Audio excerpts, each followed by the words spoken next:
आकाशवाणी इम्फाल नयनी देवी ने पाव पाजरी अहानबद मरु ओइबा पाव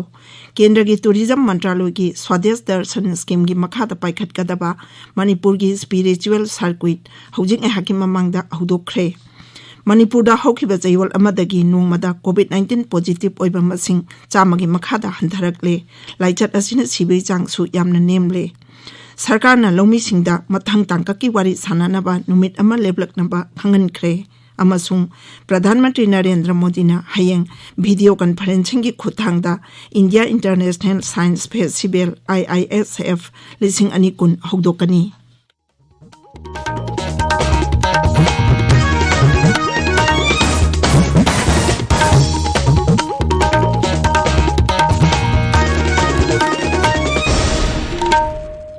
लेबाक असिना मालेमगी लाइचत ओरिबा कोविड-19 की मायोक्ता पुन्ना अमता वना लांथेंगनरी लमदम सिगी मियामना सखंगनरबा मियोय केयाना सो लानफम असिदा माय पाकनबगी दमक आकाशवाणी इम्फाल की इपागी खुथांगदा मिपुंग खुदिंगमकना अराइबा थवंग अहुम फेस मास्क उपा अमगा फुट तरुक लापना लेनबा माय मिट अमदी खुद सातोइना हमदोक्तुना तरु तनाना थमनबा अपील तौरी मणिपुर की सकनाइरबा सुमांग लीला की एक्टर इबोयाइमा खुमन्ना कोविड-19 दगी ngakthoknaba miyamda appeal tawratuna hai मियामबु इबोयाइमुक खुमन्ना खुरुमजरी हौजुक फाबोगी वैना कोविड-19 लाइचत असिदगी ngakthoknaba अमत्ता ngairaba पांबैदी सेक्शन बाहाइबसिन ओइरी सरकारना लाइचत असे थिंगननबा होनरिबा असिगी मथक्ता अइखोइ पुमनमक्सु वाखन तामिनदुना लाइचत असिदगी ngakthoknaba तंगाइ फदबा नियम अहुमखक ngakना चटमिनसि अइखोइ खुदिमकना युमदगी हेक मपान थोलकपगा फेस मास्क सोइदना उपसी सापोन नत्रगा हैंड वॉश सिनदुना खुदसा सेंगना हामदोक्सी अमसुंग मी अमगा की मरक्ता फुट तरुक की सोशल डिस्टेंसिंग थमसी सेक्शन बाइबसिना इसा अइखोइ नुंसिरबा इमुंग मनुंग अमदी मियामबु लाइचत असिदगी कनबा ngamgadawribani मियामबु अमुक हन्ना खुरुमजरी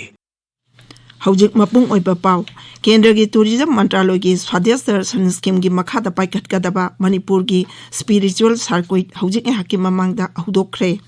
स्पिरिचुअल सर्किट हिंगबदौरिबसिंग अदुदी श्री गोविंद जी मंदिर श्री विजय गोविंद जी मंदिर श्री गोपीनाथ मंदिर श्री बंसी बोदोन मंदिर श्री काइन्या मंदिर नी मसीगा लोइनाना इम्फाल ईस्ट की महाबली मंदिर की अकोइबदा टूरिज्म इंफ्रास्ट्रक्चर सेंगबटपगी थौरमसु पांगथोकनी इम्फाल की Manipur state film development society द पांगथोकपा थौरम अमदा हौजिक हाकिम ममांगदा मुख्यमंत्री नोंथोंबम बीरेन सिंहना साइकुट अदो हौदोखी थौरम अदुदा केंद्र की टूरिज्म अमसुंग कल्चर की राज्य मंत्री प्रहलाद सिंह पटेल अमसुंग मणिपुर की टूरिज्म मंत्री ओइनाम लुखोई सिंह अमसुंग अतै मंत्री अमदी MLA याउरी थौरम अदु राज्य की टूरिज्म डिपार्टमेंट सिनबनी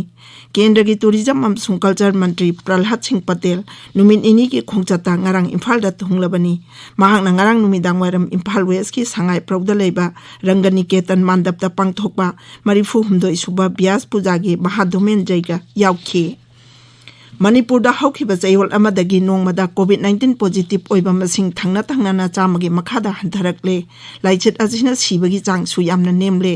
राज्य की कोविड-19 कमन कंट्रोल रूम नंगानांग नुमिदांग वारम थोप चेरोल अमदा हाई राज्य असिदा कोविड-19 न सिबगी चांग हंधरकलिबा सिगी येंगलगा रिम्स अमसुंग जेनिम्स ता OPD सर्विसिंग अथुबा मतमदा हांगदोकना बवारे लौरे चेरोल अदुना हाई हौखिबा पुंग कुनमरिदा मिनी फुनिपान खक पॉजिटिव ओइरखी मसी थारगा अपुनबा पॉजिटिव केस लिसिंग कुंतरे चाटुक निपुतरुक सुरे हाइरिबा मतम असिदा मी चाम कुंत्रा मरी नाबा फदुना डिस्चार्ज तौखिबगा लोइनाना नाबा फगिबा मिगी मसिंग लिसिंग कुनमंगा चाटुक निपुतरुक सुरे नाबा फरकबगी चांग चादा मरफुद्रानी थोइदस्मिक तरे तरुकनी हौखिबा पुंग कुनमरिदा इम्फाल ईस्टगी मियोय अमा सिखी महाक थारगा लाइचत असिदा सिखिबा मसिंग चौहुं कुंत्रा तरे छुरे हौजिक एक्टिव केस लिसिंग अमा चाटुक हुमफुमदोइ लेरी निंगसिंगबा याई पॉजिटिव ओइबा मसिंग हंथरकबा अमसुंग नाबा फबगी मसिंग वांखलकबा असिना हौजिकती राज्य असिदा कोविड-19 लाइचत लक्सिनबा ngambagi फिबमदा लेरे हाइना हंदकता हेल्थ सर्विसेस की डायरेक्टरना फोंदोखिबा लेखरबनी लेबाक असिदा हौखिबा पुंग कुनमरिदा लेबा कोविड के अनाबा लिसिंग कुनमापन हेना नाबा फकिबगा लोइनाना कोविड-19 दगी नाबा फरकपगी चांग चादा मरफुद्रा मंगा दशमिक मंगा अमा यौरे लेबाक असिदा हौजिक अपुनबा पॉजिटिव केस मसिंग कोटी अमा लिसिंग कुंथमाथोइ हेले सिबगी चांगना चादा अमा दशमिक मरी मंगा दा लेरी मसी मालेंगी ओइना ख्वाइदगी नेमबा चांगनी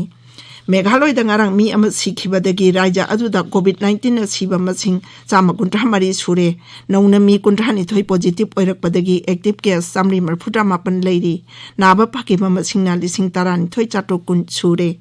Nagaland da COVID-19 active case samri marfuta tarukta ngaire ngarang mi ama kak positive oirakhi ni phum doina naba pakhi hojik phawada naba pakiba masing lising tara mathoi chamani phumari sure naba pabagi chang chada marfuta mari dasmik ama yaure Amaromda Nagaland da lalol itiki thabak thauram hengalakpa amasung miyam punba party amade atai thauram ching hengalakpana COVID-19 community transmission paktak na taurakpa yabagi mi paiba leire haina raijagi haksel amasung yai phayumbal bibhagna hairi bibhag asina hai December tha asida miyam tinba thauram ching ka hene hengalakli amasung COVID-19 ge chatna kanglon ningthina ngakpa udre hairi Tabiri Pawasi Kasbani Imphal Degini Sarkana Lomi Singda Matang Tankaki Wari Sanana Banumit Ama Leblak Naba Kangan Kre Lomi Lup Singda Iba Jerol Amada Lawu Singu Mantralogi Joint Secretary Vivek Agrawalna Makhoida Wathok Asilo China Bawari Sanas Haina Taksin Ki Mahangna Hai Lomi Singna Pukalak Liba Wapang Kudimak Junaba Mong da Waroshin Ama Purak Naba Kendrana Loktupla Koiletana Kanna Honari Sri Agrawalna Hai Sarkana Matangi Mipam New Delhi Gi Bigyan Bhavanda Pangthokba Pami Mahangna Hai Sarkana Atai Tongan Balup Lomi Singi Lup Kaya Su Unaduna Wapam Sing Aduda Makoigi Aningba Apamba Pongdorak Naba Kangan Kre Lawu Singugi Ain Sing Adugi Akak Naba Wapam Khara Semdok Naba Sarkargi Draft Proposal Adu Lomi Lujingba Singna Yadabadagi Sarkarna Taruk Subatangkaki Wari Sanagadaba Du Toki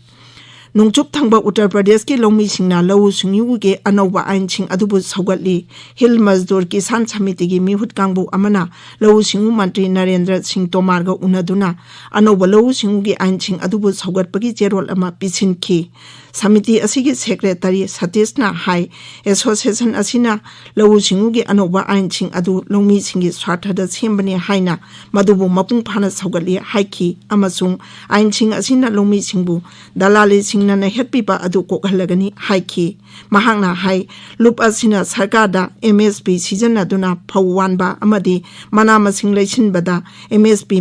makata na pikhinaba anoba ain aduda semdok senjin khara tawbinaba lomi singna mandi amasung mapanda ningtamna makhoigi pothok yonba yahanaba amasung contract farming asi lamnataba mahimarongi pothok adu khaktada oihanabasu taksinki Pradhanmantri Narendra Modi na hayeng video conferencing ki khuthangda India International Science Festival IISF lising ani kun hogdokpagi wangangani Kendra gi Science amasung Technology amadi Art Sciences ki Mantri Dr. Harshvardhan su thoram aduda yawgani Khunaida Bigyan tangai phadana changba adu miyamda khanganaba Science amasung Technology Mantraloy amasung Art Sciences Mantraloy na Bigyan Bharti ga punduna India International Science Festival ki wakalon asi puthokibani lisingani tara mangada science amasung technology chakwat hanaba IIFS hogdokhi amaromda pradhanmantri na hai video conferencing ki khuthangda Aligarh Muslim University gi chama suba kumon thoramda wa ngangani pradhanmantri na thoram aduda postal stamp amasu phungani thoram aduda university adugi chancellor Sayedna Mufadal Saifuddin amasung Shiksha Mantri Ramesh Pokhriyal Nisang yawgani Loisilakpada COVID-19 dagi ngakthoknaba face mask upa phuttaruk lapnana leiba khutcha amadi maimi taru tanana thamba haiba achamba thawong ahum asi ngakna chatpinaba amuk hanna ningsingjari aroibada maruoiba pau amuk hanna Kendra gi Tourism Mantraloy gi Swadesh Darshan Scheme gi makhada paikhatkadaba Manipur gi spiritual circuit housing ahaki mamangda hogdokre Manipur da haukiba chayol amadagi nongmada COVID-19 positive oiba masing chamagi makhada hantharakle laichat asina chibagi changsu yamna nemle Sarkarna lomi singda mathang tangkaki wari sanadaba numit ama leblaknaba khangan khre amasung Pradhanmantri Narendra Modi na hayeng video conferencing gi khuthangda India International Science Festival IISF lising ani kun hogdokani pauloi jare